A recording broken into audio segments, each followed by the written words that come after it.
design program here for many years, and I also serve on the Anne Frank Project Advisory Council, and I am the coordinator for the visual arts during the festival. So I plan what goes in these rooms here pretty much, coordinate their installations. And so you're facing here the Stitch Buffalo project. Some of you have already been in, and we invite you afterwards to go on in and sew one of your own buffalo hearts. This particular one was sewn by a refugee woman. There were about 10 refugee women here earlier who are helping with the stitching and meeting their adoring public too. So that's really a great installation. And we're gathered right now because of the installation in the Bacon Student Gallery, which is right over here.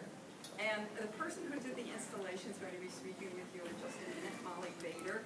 But I have to say a few things first about Molly. First off, her mom is here, who was a presenter for the Anne Frank Project Festival. So welcome. Congratulations. We also have a visitor from an out-of-state university. And we have faculty and staff and students and student volunteers here as well. So welcome, everybody. Now, Molly is a senior in the theater program, and she had the opportunity to go to Rwanda. And she will tell you more about the devised play whose seeds germinated in Rwanda, and it was performed yesterday, and maybe some of you saw it, and she'll tell you more about it. But Molly is unique because we have never had a student do an installation in the 7 years or so that we have been using both of these galleries. We initially started with one project from students who were working in the three-dimensional in other words, the advanced three-dimensional design class, did installations in here for 2 years, and then we stopped doing that and started to invite professionals from the outside to come in and be part of the festival. And so Molly's special, and I hope you'll give her a very warm welcome, and I will turn the podium right over to her now.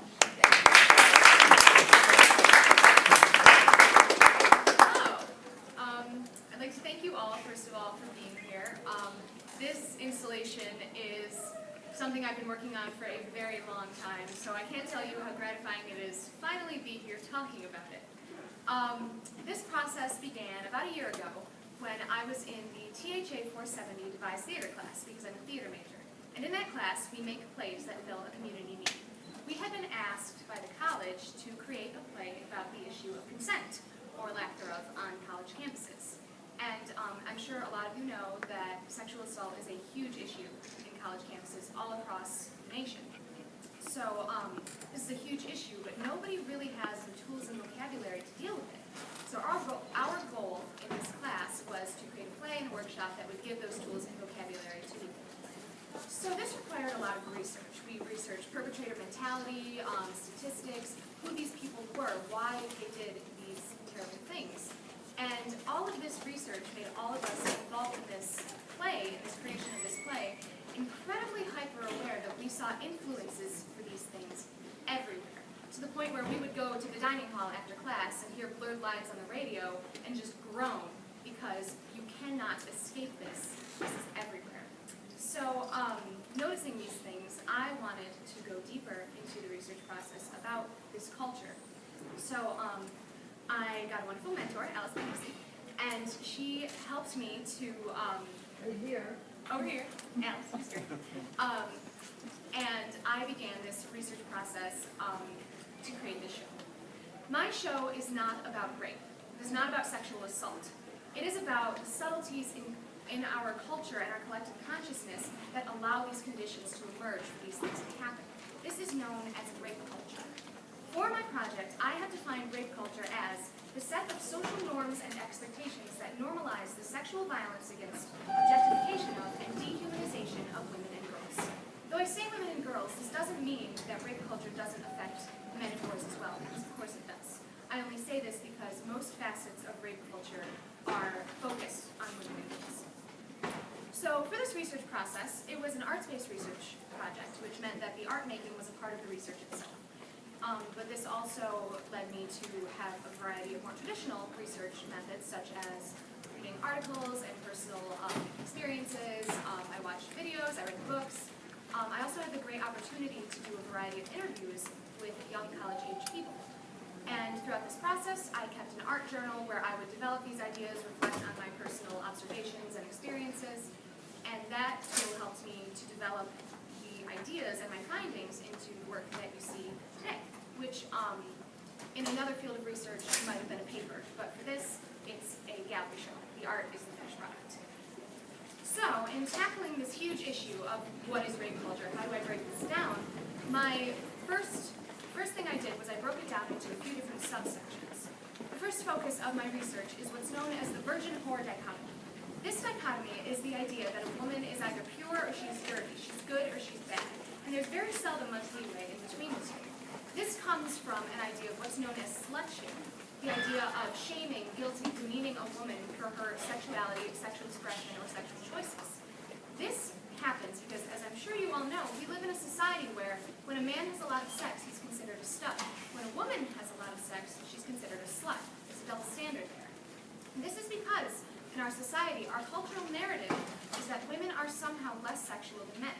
Though this has been scientifically disproven over and over, this allows us to continue the narrative that if a woman is sexual, it's because of outside influences such as the media. But if a man is sexual, it is because that's who he is, it's a part of him, and he cannot help it. The book, The Purity Myth, by Jessica Valenti, was a huge help to me in this aspect of my research, and there's a quote that I'd like to share about this very topic.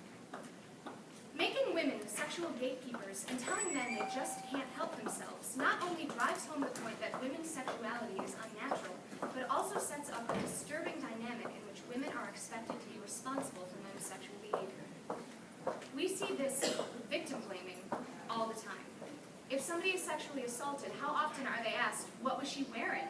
As if wearing something that shows your body is something that invites somebody to rape you.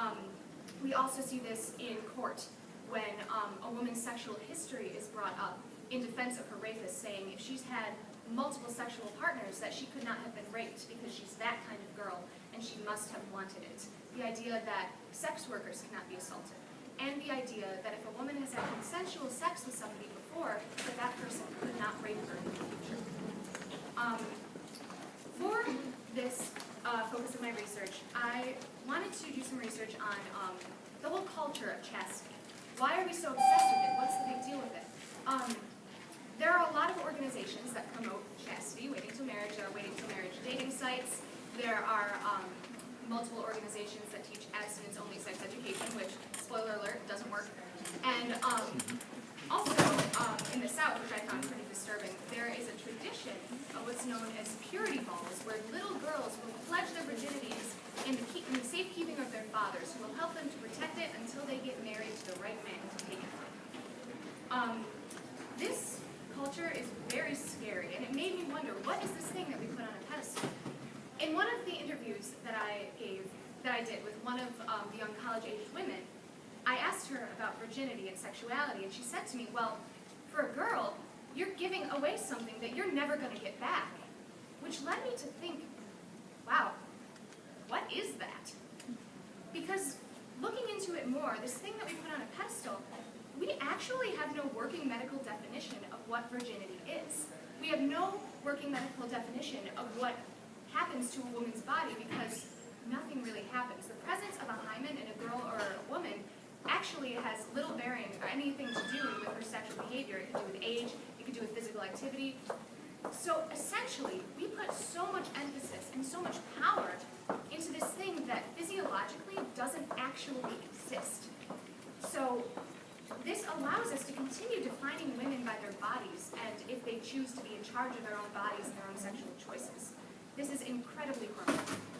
As Jessica Valenti says in Purity Myth, our daughters deserve a model of morality that's based on ethics, not on their bodies. facet of my research was on body objectification. Basically, how do we teach girls that their bodies are sexual objects? There's a quote, a famous quote by John Berger in Ways of Seeing, a book that he wrote. Men look at women. Women watch themselves being looked at.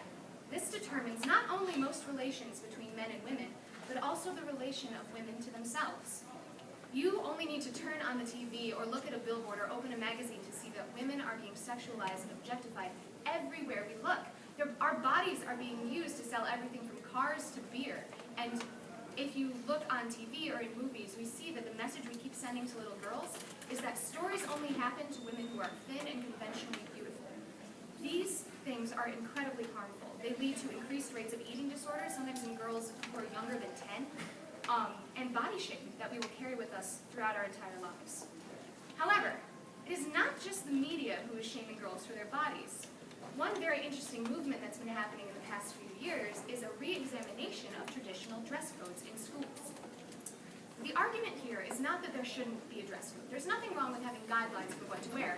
I would not wear this to go hiking. However, the argument is that dress codes in schools often disproportionately target and sexualize underage girls. I recently had the opportunity to look at the current dress code for the high school that I attended, and it was really interesting to see that almost every single thing on that list only applied to girls.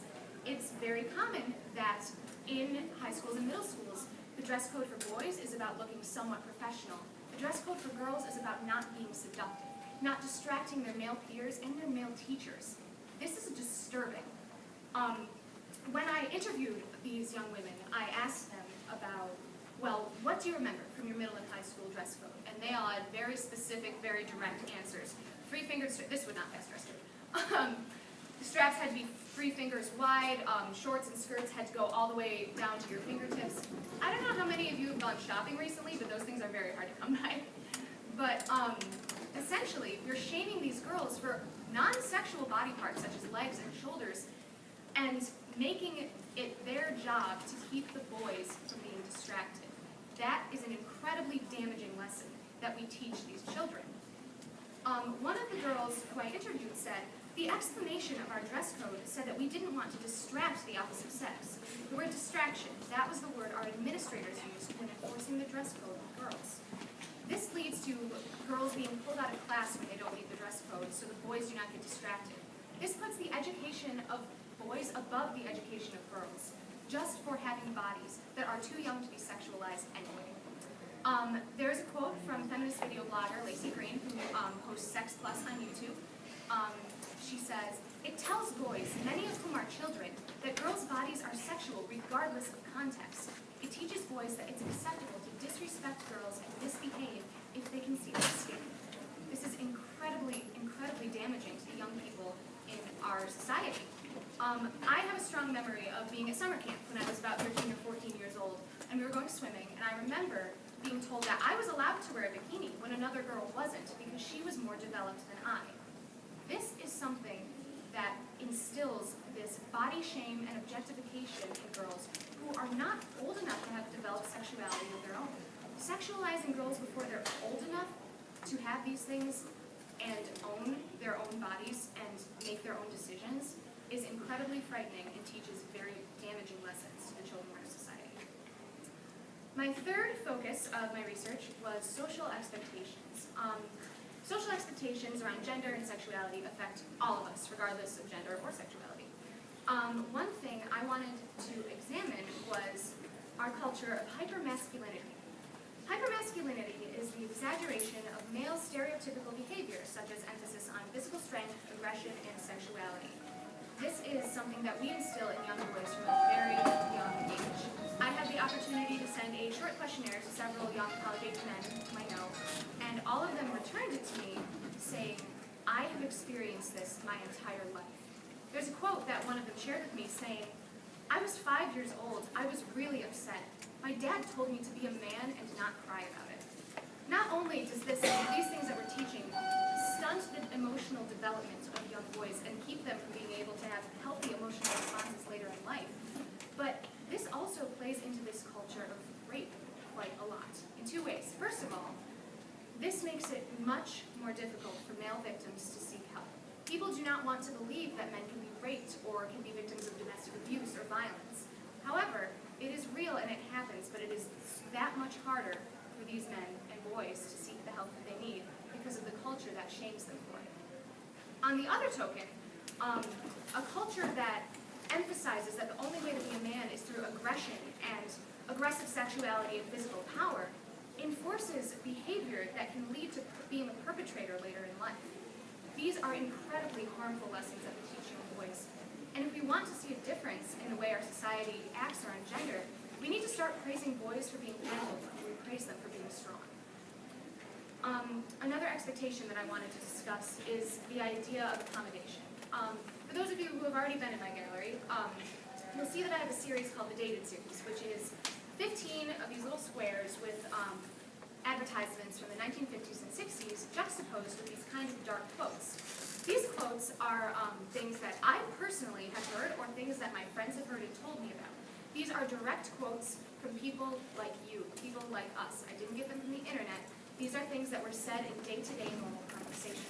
Things like, men have needs, or if you don't do this, I might have to cheat on you, or, I forgot the other one. There's another one. Or, you owe me. Thank you, Mary. These quotes reflect a culture where men feel entitled to sexual favors and things like that from women. There is a culture of not taking no for an answer and rejection being unacceptable. I recently had a conversation with a friend of mine where we joked about how you go to the club with your arsenal ready. If you're going out with your friends, you have all of your little things to make sure that men do not bother you, such as saying you have a boyfriend even if you don't, because a simple no won't suffice and is an invitation to keep pushing. Or things like, oh, I'm with him, I'm with her. Or if I give my friend this look from across the room, she knows it's time to come save me because this guy won't leave me alone. These are things that we deal with in our day-to-day lives because our culture does not allow us to say no. Oftentimes, when we are not accommodating, the response is anger. Every young woman that I interviewed could remember a time when she was made to feel guilty for rejecting a man's sexual or romantic advances. This is not healthy. This is not a healthy way to have relationships. Compliance is so obligatory that bad-mouthing women as bitches, sluts, or ugly for rejection is commonplace. The idea of the friend zone, vilifying a woman for only wanting to be friends, as if friendship with a human being is a terrible consolation prize for not getting to have sex with her. This is so incredibly prevalent in our society. If society teaches men that rejection is unacceptable, it is no wonder that sexual assault remains as common as it is. In one of the interviews that I did, I had the opportunity to interview a young woman who had not yet been to college. She was 18 and she just started college a few weeks ago.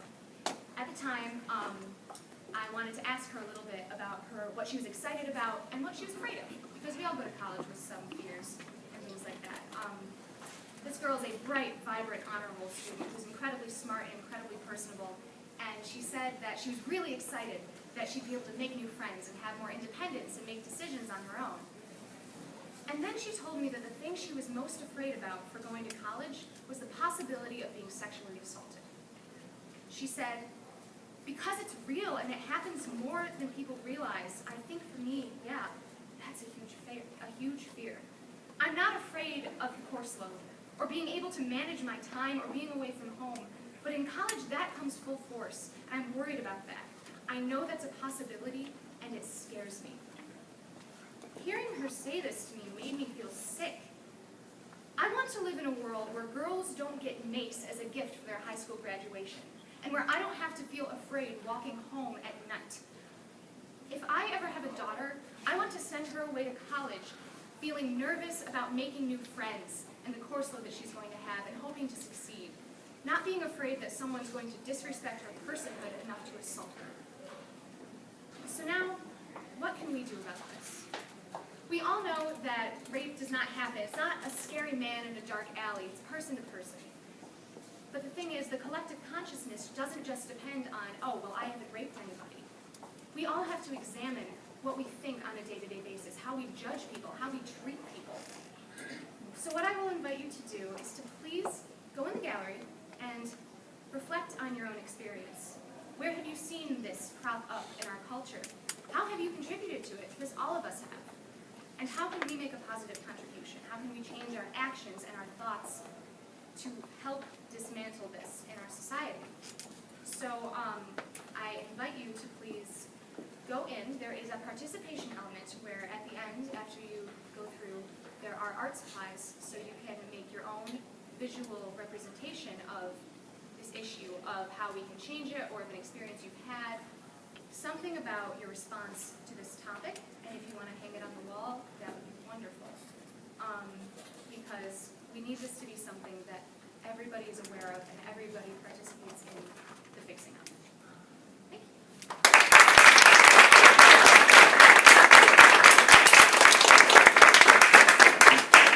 Does anybody have any questions?